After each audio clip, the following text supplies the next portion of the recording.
PCOS cyangwa se polycystic ovarian syndrome abantu benshi cyangwa se PCOS abantu benshi abadamu benshi bikunda kubabera ikibazo cyane kuko akenshi baviramo ibibazo byo kubura urubyaro, kuba atabasha gusama cyangwa se akatangira kugira ibibazo by'imihango mu buryo butandukanye cyangwa se disorder mu mihango. Ariho hano umudamu usanga uyu munsi yagize imihango cyangwa se umuntu ugeze mu gihe cy'uburumbuke cyo kubyara ugasanga atangiye kuzana imihango nabi, yaza ikaza nabi, ikaza icikagurika cyangwa se yanaza ikamara igihe kinini, ikaza mu buryo budafite gahunda buvangavanze. Rero iyo ni akenshi hari igihe biterwa na PCOS cyangwa se polycystic ovarian syndrome. Wambaza ngo ni iki rero? Akenshi abadamu benshi buriya barabizi, ubashije umudamu cyangwa se umuntu w'umubyeyi ababyumva. Akenshi baho bitewe n'ibibazo n'ibintu bitanu ngiye kubabwira.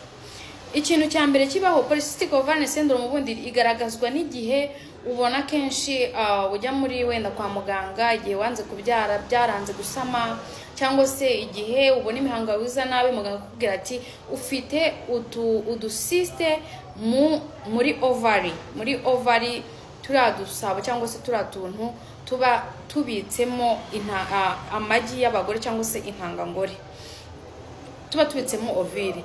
Akenshi iyo turatuntu hazaho utuntu tw'udusake tubitsemo utuntu tw'amazi ari two bita cyste.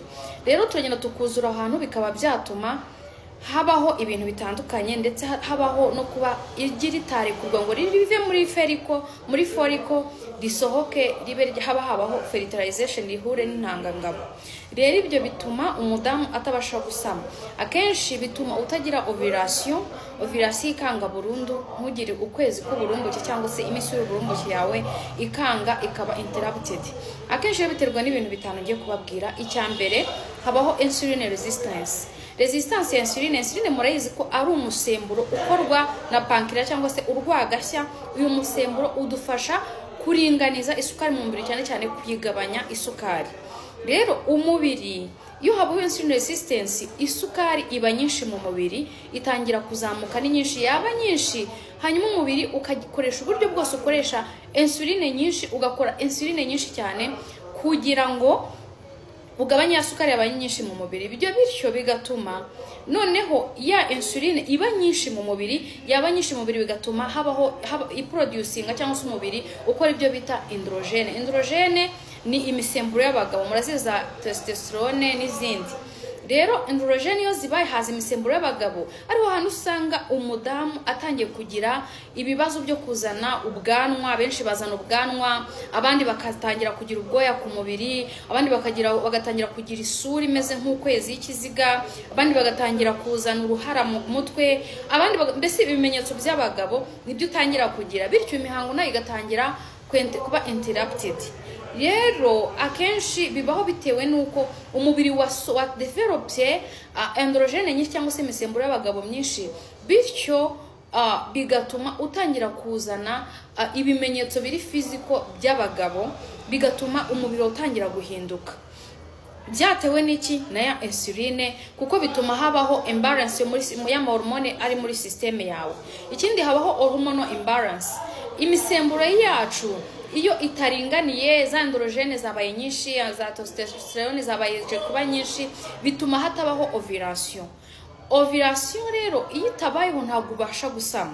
Hakabaho n'ikindi kintu cyo kugira irregular period zikaza mu kavuyo, rimwe ntizize, ubundi zikaza zikamara igihe, bigatuma rero habaho n'izo cyste ziza zigafata muri ovary zawe. Ikindi kibaho ni uburyo buri genetic. Nimba mama wawe yaragize ikibazo ya PCOS cyangwa se sister wawe yarakigize, uko byagenda kose nawe urabigira. Kugira ngo ubyirinde habaho kugabanya ibiro, kunanuka ukagarida taye yawe mu buryo bushoboka, biragufasha no kwisuzumisha kenshi. Habaho n'uburyo bundi rero, habaho uburyo bwa chronic stress. Stress ihoraho igihe cyose ituma hazamuka level nyinshi ya cortisol. Cortisol murabizi ko ari hormone cyangwa se imisemburo ituma haba stress.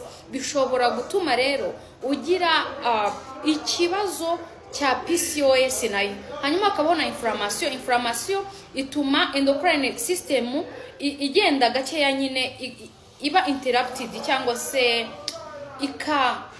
igakubaganwa, bityo bigatuma habaho ikibazo cya hormone imbalance.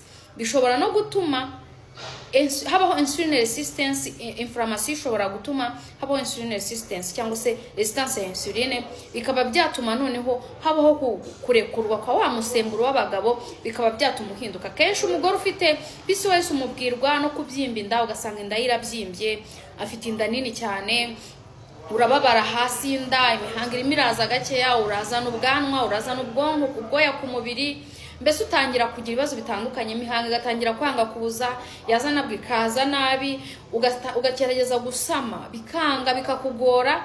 Akenshi rero biba byatewe na PCOS. Abagore benshi batera kugira ibibazo by'amakomplikasiyo, ubwo ni infertilité, kutabasha kubyara, akenshi kugira ama anxiété, kugira ama depression, kugira umubyibuho ukabije n'ibindi bintu bigiye bitandukanye. Mbibutse neza ko kugira ngo iyi managing ibintu bigufasha no gufata diet, ukabasha kunanuka, ugakora siporo, ukinanura, ikino cyo mukunda ukagikuraho, hanyuma noneho ugatangira no kujya kwa muganga bakagukurikirana hakiri kare.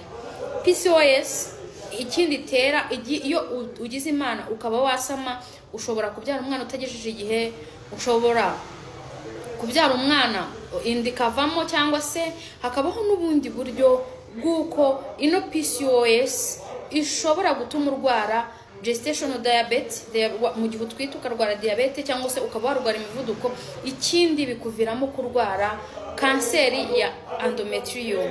Rero ibyo ni byiza ko ujya kwisuzumisha cyangwa kwipimisha hakiri kare igihe cyose ubona ifite ibimenyetso, kandi na byiza ko umudamu buriya agomba nibura buri mezi 6 gusura umuganga w'abagore, gynecologist, akamurebera ko nta kibazo afite.